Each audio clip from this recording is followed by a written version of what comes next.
Nul n'est prophète en son pays, c'est comme ça que l'on peut résumer ce qu'il s'est passé à Imola pour ce Grand Prix d'Émilie-Romagne. Ferrari a pris l'eau, comme le temps d'Imola, malheureusement ce dimanche. Sainz a vu ses espoirs douchés par une qualif le vendredi loupée, qu'il avait bien sûr rattrapé, mais le départ a tout arrêté après son contact avec Ricciardo et c'est un autre abandon difficile pour lui. Côté Leclerc, ça démarrait bien, mais il en a trop voulu et perd des points assez inutilement, il faut le dire. Malgré tout, il limite la casse en finissant 6ème. A l'inverse, chez Red Bull, on a des ailes, excellents doublés qui rattrapent les premières courses compliquées à cause de la fiabilité récalcitrante et c'est un championnat qui est relancé pour eux. Sinon, dans les autres faits de course, l'abandon d'Alonso, décidément bien malchanceux en ce début de saison, la course cauchemardesque d'Hamilton ou encore la belle course de Russell ou Bottas.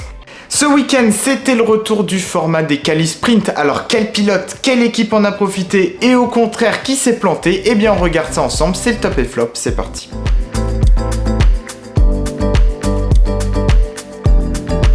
Premier du top, Red Bull. Il ne pouvait pas espérer mieux les boules en terres italiennes. Pour Verstappen, victoire en course sprint, pole position, victoire, meilleur tour. Max a tout gagné ce week-end et s'empare de la 2ème place du championnat alors qu'il était seulement 6ème en venant en Italie. À côté de ça, Perez toujours très bon cette saison, finit 2ème et assure du coup le premier doublé Red Bull depuis près de 6 ans et le Grand Prix de Malaisie 2016, c'est ce qu'on appelle un Grand Prix réussi et qui permet d'ailleurs à Red Bull de croire naturellement encore en ses chances pour la lutte pour le titre. Deuxième du top, Lando Norris, toujours là le Britannique pour assurer et saisir son opportunité. Ici même, déjà l'an passé, il finissait 3ème, preuve que le circuit lui réussit bien. Au-delà de ça, il a été brillant en qualif et aussi en course et il montre encore une fois qu'il est une valeur sûre pour McLaren. Des points importants qui soulignent la remontée de l'équipe en ce début de saison. Troisième du top, George Russell, un autre Britannique qui assure quand il le faut. La Mercedes était une nouvelle fois compliquée à piloter ce week-end, un marsouinage important, et pourtant, après être parti 11ème, George a bien rectifié le tir en finissant 4ème. C'est lui tout simplement qui a gagné le plus de place sur ce Grand Prix. Et justement, de la place, il en prend chez Mercedes et montre que c'est peut-être sur lui qu'il faut se concentrer. En tout cas, il marque des points, pas seulement au compteur, mais aussi dans les esprits. À souligner la très belle course de Bottas, qui finit 5ème et qui à domicile pour l'équipe se met en évidence. Même chose pour Yuki Tsunoda, excellent 7ème avec de beaux dépassements à son crédit, tout comme Vettel qui s'est accroché jusqu'au bout pour inscrire ses premiers points de la saison après un week-end positif. Premier du flop, Ferrari, la voiture fonctionnait bien chez les rouges et c'est le premier accroc dans le rouage de la voiture italienne. Charles était solide, rapide, en lutte avec Verstappen, mais il en voulait beaucoup, trop sans doute, il l'a dit d'ailleurs lui-même en interview. Il imite un peu la casse avec sa 6ème place, mais pouvait espérer bien mieux devant les tifosi.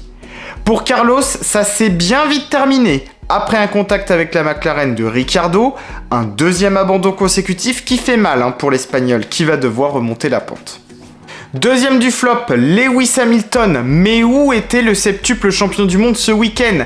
Eh bien nulle part, tout simplement. Mauvaise qualif le vendredi avec un 13ème temps, 14ème après le sprint et 13ème en course après avoir buté sur Gasly sur l'ensemble des tours. Une mauvaise performance douloureuse. D'autant plus que le contraste avec Russell fait très mal puisque Lewis finit 9 places derrière. Anonyme, il marque le pas et il n'est pas dans son assiette. 7ème du championnat pour l'instant, le constat est très difficile. Troisième de cette série de flops, c'est Daniel Ricciardo. Dommage pour l'Australien qui pouvait espérer beaucoup. La McLaren fonctionnait très bien ce week-end, la preuve en qualif et la preuve avec Norris. Malheureusement, il sous-vire au premier virage et sa course se termine pratiquement là. Après ça, il tente des stratégies pneus différentes pour espérer remonter, mais sans réussite et il termine dernier. Dommage. À relever la déception chez Alpine aussi, qui ce week-end n'a pas brillé, entre un Alonso toujours accablé par la malchance et un Esteban Ocon qui après un souci de boîte ne pouvait rien faire de plus. Un Mick Schumacher encore très brouillon et qui repart sans points, et un Gasly en manque de rythme, plus en difficulté que son coéquipier.